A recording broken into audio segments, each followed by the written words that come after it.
I've created a monster, because nobody wants to see Marshall no more, they want Shady on chopped liver. Well, if you want Shady, this is what I'll give you. A little bit of me mixed with some hard liquor. What do you know about a check? What do you got up in your pocket? What are you spending while you're shopping, dog? Why do you want to go flex like you're all in the mix, like you got some stuff popping off? Hip-hop. It is similar to any music genre in that it has radically changed over time. In fact, it seems that almost every decade the genre gains a completely new face and feel. But just how much has the genre changed over the past decade? During the 2000s, hip-hop seemed to lean towards a more gangster rap feel, which in my opinion was done so that it would be taken more seriously by the general public. This is what saw such artists as 50 Cent, Eminem and Jay-Z come to popularity in the hip-hop circuit. Modern hip-hop is again experiencing a change in the way it is perceived by the public. I believe that this change is to become more acceptable by mainstream media and audiences. This is apparent with such artists as Ray Shremmond, Iggy Azalea and Drake coming into popularity in the hip-hop circuit. Modern hip-hop is, in my opinion, leading towards becoming a music genre that is more dependent on making #1 hits and money than inspiring the hip-hop artists of tomorrow and holding actual meaning within its songs. The 2000s decade was one that saw hip-hop grow into a whole new sense of gangster rap. As rappers began to emerge in the early 2000s, it was apparent that some, and perhaps even the majority of their fans, had been affected by gang-related issues at some point throughout their life. Making them seem relatable to their fans is what led such artists as 50 Cent grip into the hip-hop circuit and remain popular throughout their career. Although some 90s hip-hop rappers and hip-hop artists tackled this issue as well, it wasn't until the 2000s that artists actually spoke in the first person about them committing the criminal offences. This gave the genre a sense of realism, as well as setting the scene of early 2000s hip-hop. I believe 2000s hip-hop took the face of gangster rap to break away from the less serious and more fun-loving sound that hip-hop from the 90s had left behind. Another way 2000s hip-hop had progressed from 90s hip-hop is in the terms of racial acceptance within the genre. While 90s hip-hop was heavily saturated with African American artists, it wasn't until the 2000s that the first real mainstreamly popular white rapper emerged. This white rapper goes by the name of Eminem. He made his debut onto the mainstream hip-hop circuit in the mid-2000s with his album The Eminem Show. It quickly became apparent that the fact that Eminem was white had become an advantage rather than a disadvantage, as it was back in the 90s. As he said in his song White America, sitting back looking at it all, wow, perhaps my skin colour is starting to work to my advantage now. This means that his race obviously had some effect in Eminem's success in the hip-hop industry. But what was it that led to him solidifying his place in that industry? I believe that it was his use of shock value in his music. Up until that point, not many, if any, hip-hop artists had used shock value to the extent that Eminem had. He was not afraid to speak his mind, no matter how many people he offended in the process. This was one of the reasons he remains popular to this day, as well as the list of reasons that he shaped the way that 2000s hip-hop will be remembered throughout history.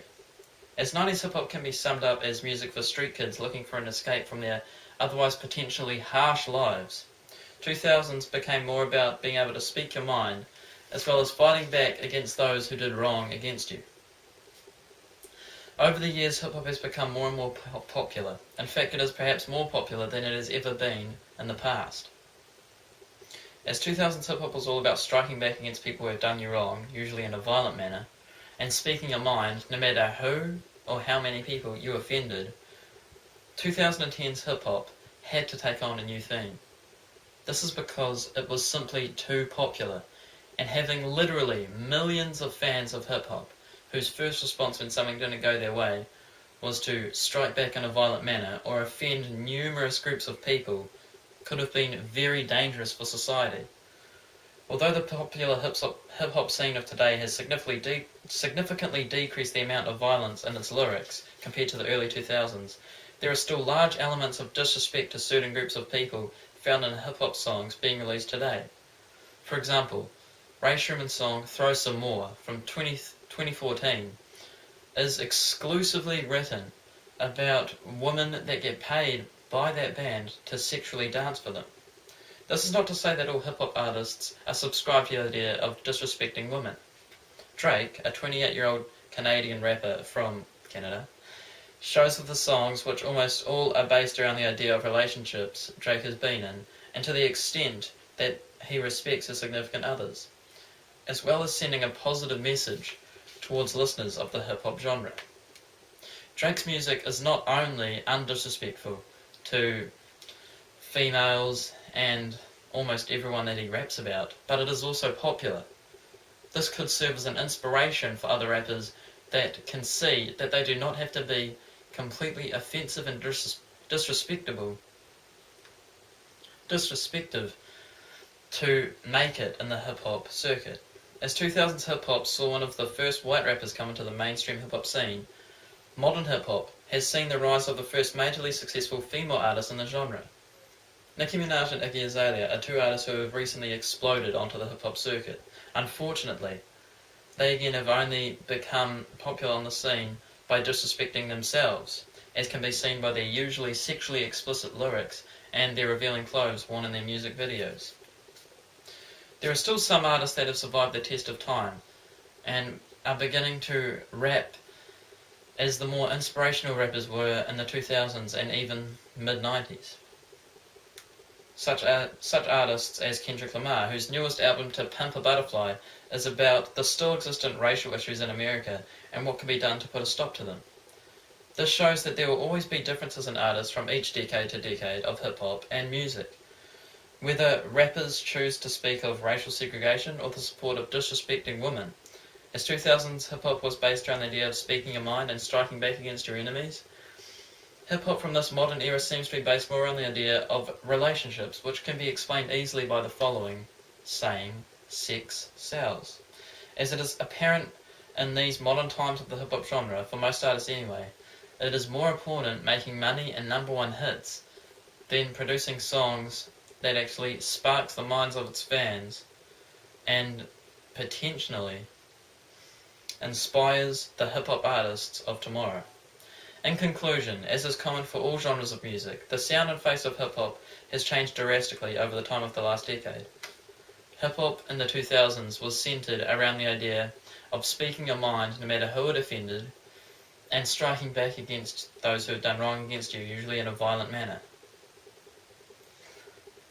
If hip-hop had become overwhelmingly popular as it did in the 2010s, or this modern era, and still carried this potentially harmful message, society could have experienced travesty. This is why most artists have emerged today, and the hip-hop scene focus less on violence, and more on the physical, non-physical, but emotionally destructive theme of disrespect to certain groups of people, specifically women. These changes in the hip-hop genre are due to three main factors: the direction mainstream media chooses to take with its music, the artists within each specific era of hip-hop music, and finally, what the fans of the hip-hop genre choose to listen to and choose to purchase. I've created a monster because nobody wants to see Marshall no more, they want Shady on chopped liver. Well, if you want Shady, this is what I'll give you. A little bit of me mixed with some hard liquor. What do you know about a check? What do you got up in your pocket? What you spending while you're shopping, dog? Why you want to go flex like you're all in the mix, like you've got some stuff popping off. Thank you.